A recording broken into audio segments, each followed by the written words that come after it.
पढ़ाई लिखाई को अच्छे से कर रहे होंगे। स्टूडेंट, जैसा कि आप बहुत अच्छे से जानते हैं कि आपका जो क्लास 12 का जो बोर्ड एग्जाम है वो मात्र 30 दिन दूर है। एक महीने के बाद आपको क्लास 12 के बोर्ड एग्जाम्स फेस करने हैं। स्टूडेंट्स, मैं आज की इस वीडियो में क्लास 12 फिजिक्स के मोस्ट इंपॉर्टेंट टॉपिक्स लेकर आया हूं। मैं आज की इस वीडियो में 3 पॉइंट्स रखूंगा और उन 3 पॉइंट्स में आपकी क्लास 12 की पूरी फिजिक्स शामिल है।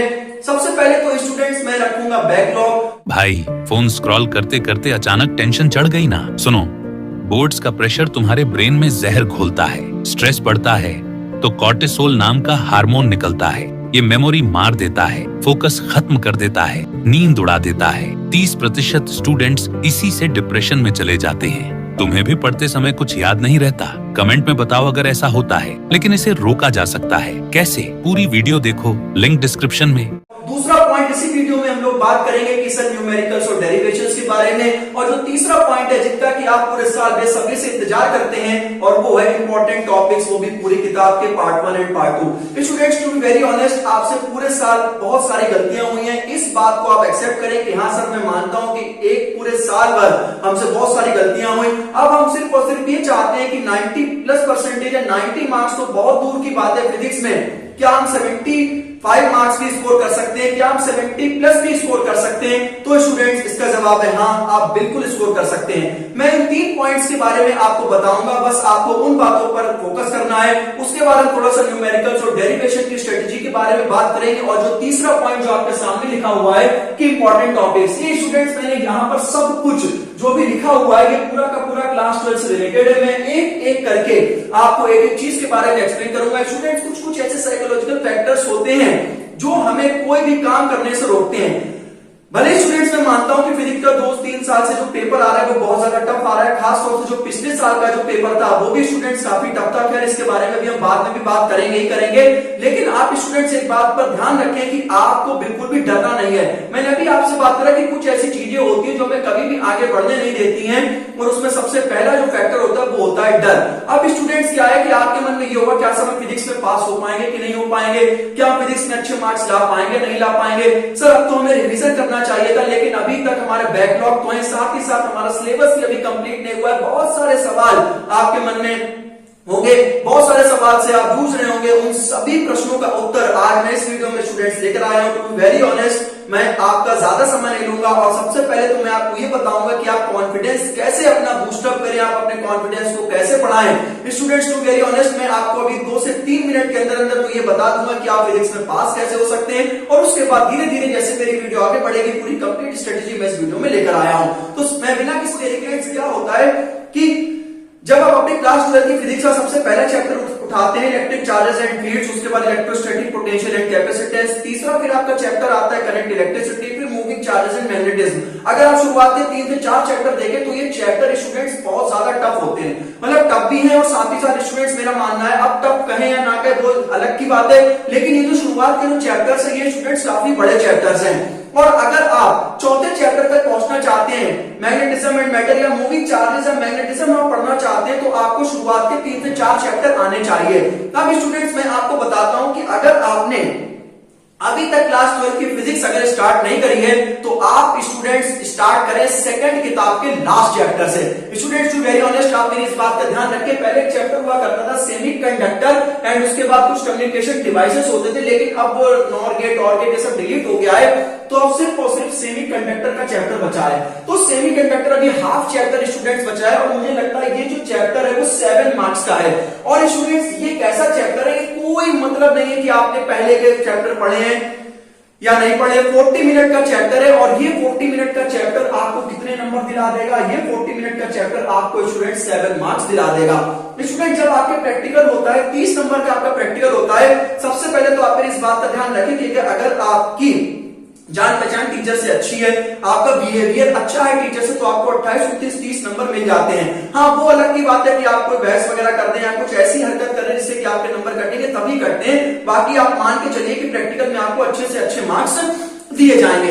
अब स्टूडेंट्स, आप मेरी और बात को समझे कि अगर हम इलेक्ट्रिक चार्जेस और फील्ड पढ़ते हैं या फिर हम चौथा चैप्टर उठाते हैं मूविंग चार्जेस और मैग्नेटिज्म, तो हमें शुरुआत के चैप्टर्स आने चाहिए। शुरुआत के चैप्टर्स काफी बड़े हैं। अब मेरे पास इतना समय नहीं है कि हम 4-4, 5-5 घंटे लेक्चर्स को देखें, तो अब आपको स्टार्ट कहां से करना है, मेरी आप इस बात को सुने। अगर स्टूडेंट्स आप अपना कॉन्फिडेंस बूस्ट अप करना चाहते हैं तो स्टूडेंट्स आप पहला चैप्टर उठा दें। मैंने सेमीकंडक्टर आपको बता दिया, dual nature of matter and radiation, ठीक है ना, एटम्स, न्यूक्लियाई और सेमीकंडक्टर, ये स्टूडेंट्स आपको मार्क्स दिलाते हैं, 19 नंबर आपको दिलाते हैं। और अगर फॉर एग्जांपल की बात करें कम से कम आपको प्रैक्टिकल में 25 नंबर भी दे दिए, वैसे तो 3 रीडिंग्स ही चलती है, 28 29 30, 28 29 30, तो आपके स्टूडेंट्स आप मान के चलो 44 मार्क्स तो आपके हो गए।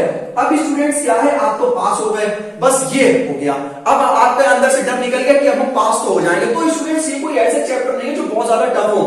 Dual nature of matter radiation बहुत ज्यादा, अगर आप क्वेश्चन भी ग्राफ्स वगैरह देख लें तो 1 घंटा मान लीजिए, एटम्स और न्यूक्लिया ये दोनों 1-1 घंटे, वैसे तो 40-40 मिनट के 1 घंटा और ये 1 घंटा, तो 1 2 3 4, तो 4 घंटे में आप प्रैक्टिकल के सहित आप 44 मार्क्स इजीली गेन कर सकते हैं। ये स्टूडेंट शायद ही आपको कोई अभी तक बताया होगा। तो टू बी वेरी ऑनेस्ट क्या होता है कि हम अगर पहले तो बात ये है कि अगर इलेक्ट्रिक चार्जेस एंड फील्ड्स को पढ़े तो बड़ा चैप्टर है, करंट इलेक्ट्रिसिटी को पढ़े बड़ा चैप्टर है, ये 19 नंबर में 2 चैप्टर दिला रहे हैं। लेकिन मान लीजिए अगर ये जो सेमीकंडक्टर वाला है ये हमें अकेला 7 नंबर दिला रहा है, और डुअल नेचर है, एटम्स, न्यूक्लिया, ये तीनों चैप्टर कुल मिला के हमें 19 नंबर दिला रहे हैं। और ये जो तीनों चैप्टर्स है मेरे बेटे, ये कोई बहुत ज्यादा टफ भी नहीं है।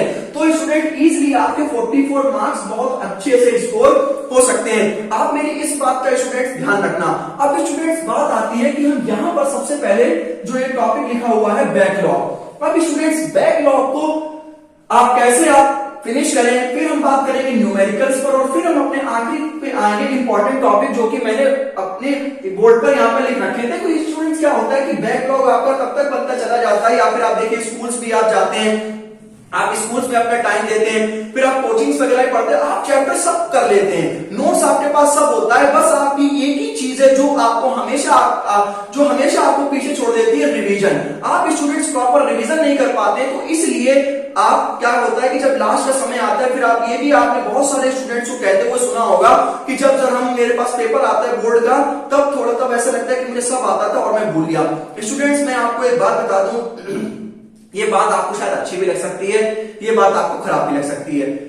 मैं ये वो भी बता रहा हूं कि जिसकी बहुत अच्छी तैयारी है। मैं स्टूडेंट्स अभी आपको खुल के बता दे रहा हूं, जब आपके पास क्लास 12 का फिजिक्स का पेपर आएगा, इस बार भी आपको 1 मिनट के लिए लगेगा जब आप पेपर को पढ़ोगे। घबराना नहीं, बहुत ध्यान से सुनना, इसमें भी एक खास बात है। जब आपके पास क्लास 12 का फिजिक्स का पेपर आएगा तो आपको 1 मिनट 2 मिनट के लिए लगे जब आप पेपर पढ़ोगे, ये क्या आ गया। तो आपको स्टूडेंट्स आप ये सोचेंगे कि ये पेपर आ क्या गया, मुझे तो इस पेपर में कुछ नहीं आता।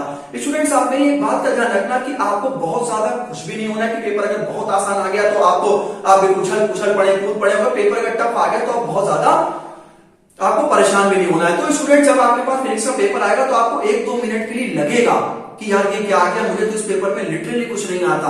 लेकिन वहीं पर आपको अपने आप को परेशान नहीं करना है, वहीं पर आपको दुखी नहीं होना है। ऐसे बहुत सारे स्टूडेंट के साथ हुआ है कि पेपर देखते उनके दिमाग से सब गायब हो गया।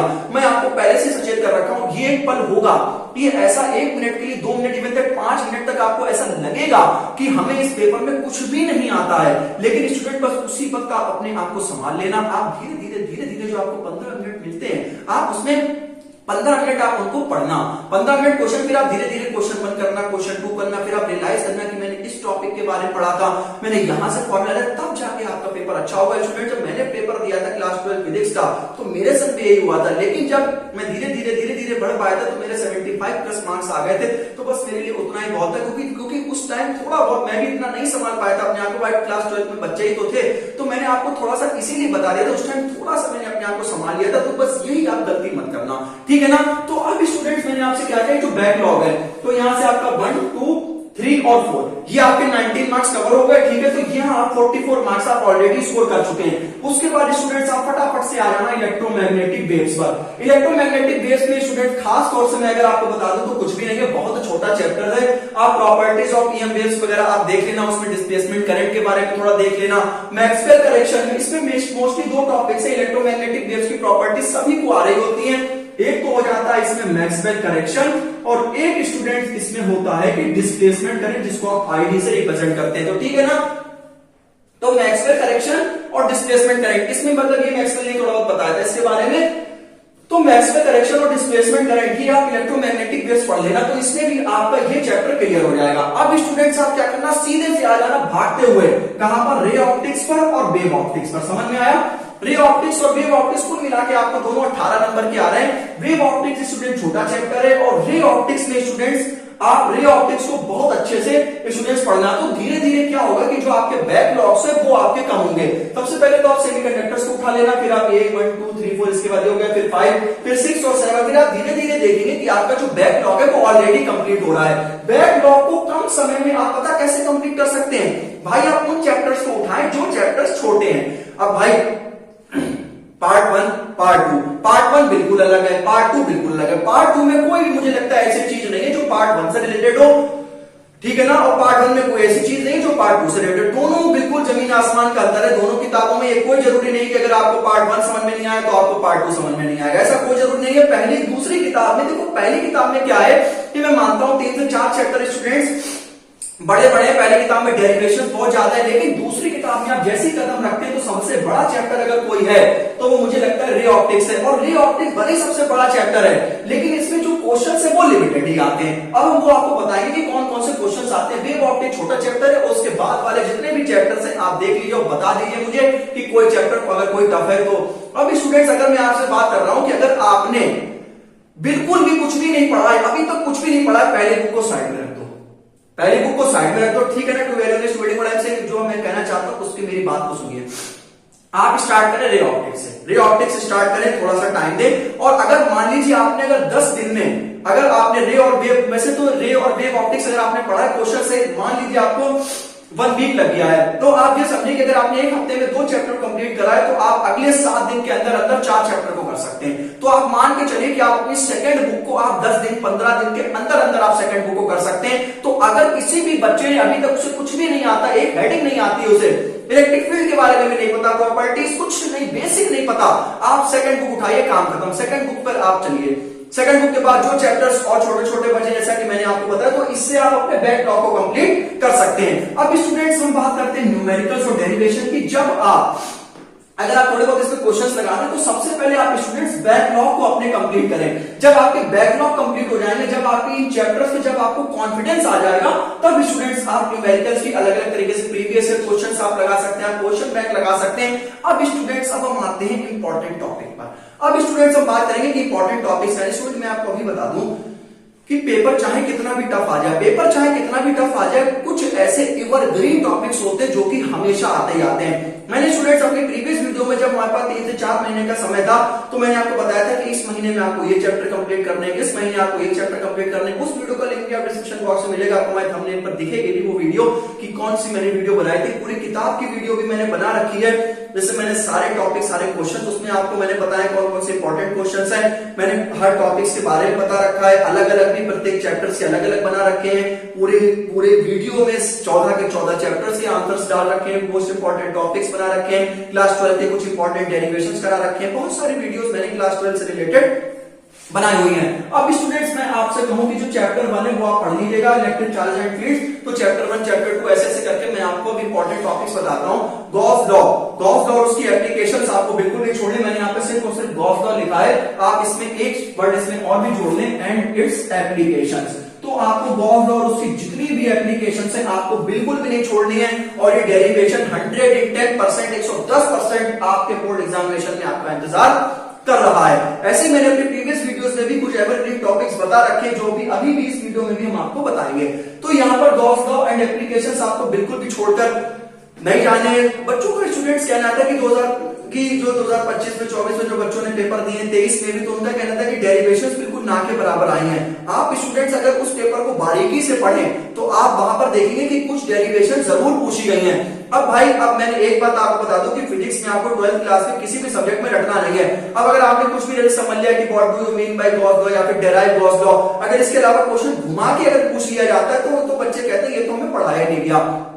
तो आप उसकी अप्रोच को समझिए, अगर आप रटेंगे, अब आप उस पेपर को बारीकी से पढ़ना। 2025 का जो पेपर है वो सॉल्व करना, ये बिल्कुल लास्ट स्टेप है, ये बिल्कुल एलएस है, लास्ट स्टेप है, ये बिल्कुल आपको लास्ट में करना है। जब आप बारीकी से पेपर को पढ़ेंगे तो आप उसमें ये समझेंगे कि हाँ डेरिवेशन पूछेगा, ऐसा बिल्कुल भी नहीं है कि एक भी डेरिवेशन नहीं आया। आप 2025 का पेपर देखना, जरूर आपको डेरिवेशन मिलेंगे। तो Gauss law and its application आप स्टूडेंट बिल्कुल छोड़ना नहीं है। दूसरा चैप्टर है वो आपका इलेक्ट्रोस्टैटिक पोटेंशियल एंड कैपेसिटेंस, ठीक है ना, इसमें आप कैपेसिटर के बारे में अच्छे से आप पढ़ाई कर लेना। तीसरा स्टूडेंट चैप्टर है करंट इलेक्ट्रिसिटी, आप ड्रिफ्ट वेलोसिटी के बारे में उसका डेरिवेशन पढ़ लेना। चैप्टर नंबर 4 जो मूविंग चार्जेस, ठीक है, चैप्टर नंबर 4 और 5 moving charges and magnetism and matter, ये चैप्टर स्टूडेंट छोटे छोटे चैप्टर है। अगर स्टूडेंट्स में बात करूं कि मूविंग चार्जेस मैग्नेटिज्म में आप गैल्वेनोमीटर के बारे में भी आप पढ़ सकते हो, उसका आप कन्वर्जन पढ़ सकते हो। मैग्नेटिज्म एंड मैटर में आप पढ़ना properties of magnetic materials, diamagnetism, paramagnetism and ferromagnetism, ये प्रॉपर्टीज ऑफ मैग्नेटाइजेशन मटेरियल जो है ये आपको, ये भी एवरग्रीन टॉपिक्स है गॉस लॉ की तरह, बस जहां पर मैंने एवरग्रीन बोला बिल्कुल भी छोड़ के मत आना, ये स्टूडेंट्स 100% पूछा जाएगा, ठीक है ना।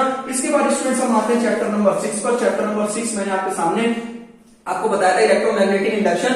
इलेक्ट्रोमैग्नेटिक इंडक्शन के स्टूडेंट्स आप लेंज लॉ और फैराडे लॉ, खास तौर से तो मैं आपको बता दूं कि जो फैराडे वाला चैप्टर इलेक्ट्रोमैग्नेटिक इंडक्शन ये आप पूरा ही पढ़ लेना। सेल्फ और म्यूचुअल इंडक्शन अच्छा खासा टॉपिक पूछा जाता है, फैराडे लॉ और लेंज लॉ ये 4 ही 5 टॉपिक्स है, तो मेरा मानना है आप इस चैप्टर को बेटा पूरा पढ़ लेना, कोई दिक्कत नहीं है। इसके बाद स्टूडेंट्स हम आते हैं चैप्टर नंबर 7 पे, फेजर्स डायग्राम अच्छे से कर लेना, फार्मूला ऑफ आईआर में जिसमें वैल्यू आती है, ठीक है ना, फिर हाफ साइकिल और फुल साइकिल में जो करंट की वैल्यू होती है 0 और I0 अपॉन √2 पावर फैक्टर वाला वो देख लेना, और एलसीआर सर्किट और रेजोनेंस, पहले क्या होता था अलग अलग पूछा जाता था, लेकिन एलसीआर जो है वो बहुत ज्यादा इंपॉर्टेंट है, ये पढ़ लेना। अब हम आते हैं चैप्टर नंबर 8 पर, मैं ऑलरेडी आपको बता चुका हूं मैक्सवेल करेक्शन, और उसके बाद स्टूडेंट्स मैंने आपको बताया डिस्प्लेसमेंट करंट। अब स्टूडेंट्स हम आते हैं चैप्टर नंबर 9 पे, रे ऑप्टिक्स पर। रे ऑप्टिक्स में स्टूडेंट्स आप जो है वो रे डायग्राम्स आप बहुत अच्छे से बना लेना, ठीक है ना, रे डायग्राम्स आपको बिल्कुल नहीं छोड़ने हैं। फिर लेंस मिरर फॉर्मूला आप कर लेना।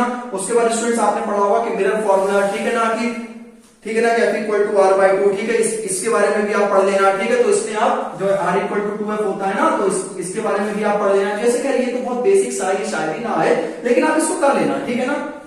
उसके बाद स्टूडेंट्स आप रे डायग्राम मैंने बता दिया, जो प्रिज्म था जिसमें मतलब कि डेल्टा है, मतलब मिनिमम डेविएशन और एंगल ऑफ इंसिडेंस में जो कुछ इस प्रकार से ऐसे ऐसे करके ग्राफ बनता था, आपको शायद याद होगा, इसमें डेल्टा है ऊपर होता था और आई जो है वो एक्स एक्सिस पे होता था, आपको याद होगा। तो वहां पर जो प्रिज्म का जो मिनिमम डेविएशन वाला फॉर्मेट डेरिवेशन है, बहुत अच्छा क्वेश्चन है, वो आप तैयार कर लेना। तो माइक्रोस्कोप में कंपाउंड माइक्रोस्कोप, ठीक है ना, उसने कंपाउंड माइक्रोस्कोप, सिंपल माइक्रोस्कोप दोनों तैयार कर लेना। वैसे तो टीचर्स कहते हैं कि माइक्रोस्कोप बहुत ज्यादा इंपॉर्टेंट है, मैं दोनों आपसे कह रहा हूं कि सिंपल और कंपाउंड दोनों ही आप तैयार कर लेना। तो 1, 2, 3 और 4 टॉपिक्स आपको मैंने इसमें बता दिए हैं, इन 4 टॉपिक्स को आप बहुत अच्छे से पढ़ लेना। अब हम आते हैं स्टूडेंट्स वेव पर। तो वेव में एक ही है कि हाइगेंस प्रिंसिपल, जो हाइगेंस जी ने बताया था on the basis of reflection and refraction, जिसमें आपको एंगल आई और angle R equal to prove करना है रिफ्लेक्शन में, और सेकंड में आपको प्रूव करना है mu is equal to sine I upon sine R is equal to constant. तो ये जो दोनों लॉज होते हैं किसके, रिफ्रैक्शन के। रिफ्रैक्शन के दो ही तो लॉज हैं, एक तो एंगल, एक तो वाला है कि आप ये मान के चलिए कि मतलब जो लॉज ऑफ रिफ्रैक्शन में है कि incidental reflected and normal all line the same, फिर equal to sine I upon sine r. तो सबसे पहले तो यहाँ पर जो Huygens principle on the basis of reflection वाला है, angle i is equal to angle r, तो रिफ्लेक्शन में होगा कि रिफ्लेक्शन जितना एंगल आई होगा उतना एंगल आर होगा, ठीक है। और जो दूसरा वाला है उसमें आप equal to sine upon sine R, ये काफी बार पूछा गया, थोड़ा वेवलेट्स के बारे में पढ़ लेना कि सिलेंड्रिकल वाला कैसा होता है, स्फेरिकल कैसा होता है, तो इसमें आप थोड़ा सा इसके बारे में बेसिक आप जानकारी ले लेना। अब हम स्टूडेंट्स आते हैं अपने चैप्टर नंबर 11 पर, उसमें आप स्टूडेंट्स फोटो इलेक्ट्रिक इफेक्ट के बारे में बहुत अच्छे से पढ़ लेना, और जो उसमें जो ग्राफ बनते हैं, फिर जो ऐसे ऐसे करके जो ग्राफ्स आते हैं, ग्राफ्स के बारे में, इंटेंसिटी के जो ग्राफ्स होते हैं, एनसीईआरटी बहुत अच्छे डायग्राम्स बने हुए हैं, इनके बारे में आप पढ़ लेना। फिर हम स्टूडेंट्स बात करते हैं कि डुअल नेचर के बारे में मैंने आपको पहले बता दिया, सेमीकंडक्टर के बारे में मैंने आपको ऑलरेडी अवगत करा दिया कि कैसे आप इन सब चीजों को पढ़ेंगे। और स्टूडेंट वेरी ऑनेस्ट अगर मैं आपको बताऊं, इन सब चीजों को करने के बाद आप सीधा सीधा पहुंच जाना 2025 का पेपर पर, जो भी आपका जो प्रीवियस ईयर का पेपर हुआ है उसको आप बारीकी से पढ़ना, उसके प्रत्येक क्वेश्चन को आप सॉल्व करना। बाकी जो सीबीएसई के प्रीवियस ईयर क्वेश्चन है, कम से कम 10 साल के पेपर आप स्टूडेंट जरूर लगा के जाना।